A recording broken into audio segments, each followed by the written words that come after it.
The robots in disguise are back for Transformers: The Last Knight, the 5th movie in Michael Bay's live-action reboot series. Ahead of the film's release next year, the first trailer for the film has now landed online, and it gives us a bit of an idea of what to expect. Interestingly, it goes against the grain by balancing out the action with some building up of a darker atmosphere while also hinting at the wider world building that's to come. With Anthony Hopkins providing the voiceover narration, it's fair to say the trailer has more gravitas than is usually associated with the Transformers franchise, which bodes well for the movie as a whole. That being said, we still get lots of Mark Wahlberg and company running away from explosions and robots repeatedly beating up other robots, which die-hard fans will no doubt enjoy. While this is just a teaser, there's still a lot we can take away from it, and here are 6 of the most important things we learned. Number 6. King Arthur and Nazis. The trailer starts with something new, as it moves away from the contemporary setting of previous movies and takes a trip back in time. First up, things take a turn for the mythological as we see Dinobots flying over the glens of Scotland in Arthurian times. We're not exactly sure how this will play out, but mixing alien robots in with medieval fantasy should give a fresh twist to proceedings. The setting then moves along a few hundred years, and we watch an unseen force blow up a Nazi-occupied building, presumably during World War II.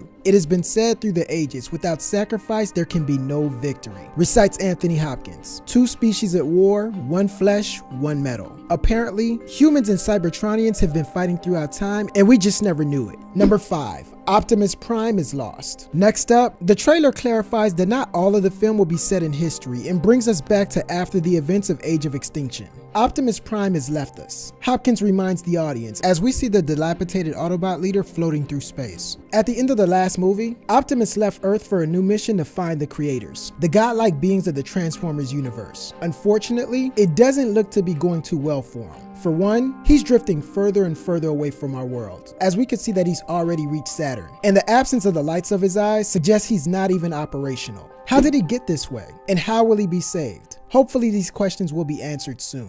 Number 4. Origin story. As is usual for teasers, this one doesn't give us a great deal of detail about the story of the movie. Not that we really watch Transformers for the engrossing narratives anyway, but Anthony Hopkins' character does drop one juicy line in the trailer which goes some way to suggesting what The Last Knight will deliver. 100 billion trillion planets in the cosmos.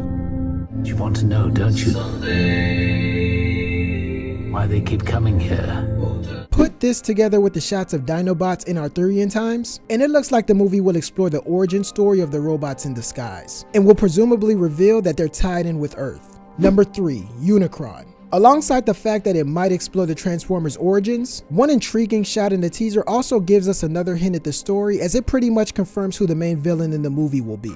At one point, we see a ginormous planet-shaped Cybertronian about to chow down on the moon. Planet eating in the context of Transformers only leads to one name: Unicron, one of the most powerful enemies in Transformers lore. Also known as the Lord of Chaos or the Planet Eater, Unicron has the ability to transform into a mechanical planet reminiscent of Star Wars' Death Star. Given that, it seems certain that this is the movie version of Unicron that we're seeing here. This would also fit in with what the production team has said about drawing more from the first generation of Transformers, as Unicron dates back to the original animated series. Number 2. Galvatron. Is that you? The Last Knight is intended to be a new start to the franchise, a way to coax back viewers who have been turned away by the increasingly poor sequels. Even though it will mostly deal with fresh mythology then, it will carry over some characters from the last movie. Another moment sees a human facing a bulky silver transformer with red eyes. We're not 100% sure, but this is most likely Galvatron. Any fan who's familiar with Age of Extinction will know that Megatron, the leader of the Decepticons, transferred his consciousness into the Galvatron drone in the previous movie. As he escaped to see another day at the end of that movie, it's perfectly possible for him to show up again here with a slight redesign. Number 1.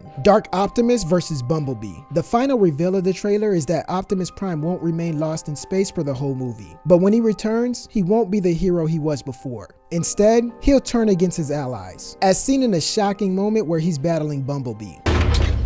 Forgive me. While we know Bumblebee won't die in this movie, he has his own spin-off solo film coming in 2018 after all. This is still an unexpected twist. It also raises lots of questions about why Optimus has turned to the dark side. Eagle-eyed viewers will notice that Optimus Prime's eyes are no longer their usual blue in this scene and are instead purple. This brings to mind the power of the Dark Energon, a corrupting force that can turn even the nicest Transformer evil. Dark Energon is also tied in with Unicron, yet another sign that the Lord of Chaos is going to be a big player in The Last Knight. Tell us, what were you most excited to see in the Transformers The Last Night teaser trailer? Let us know down below and be sure to subscribe for more great videos.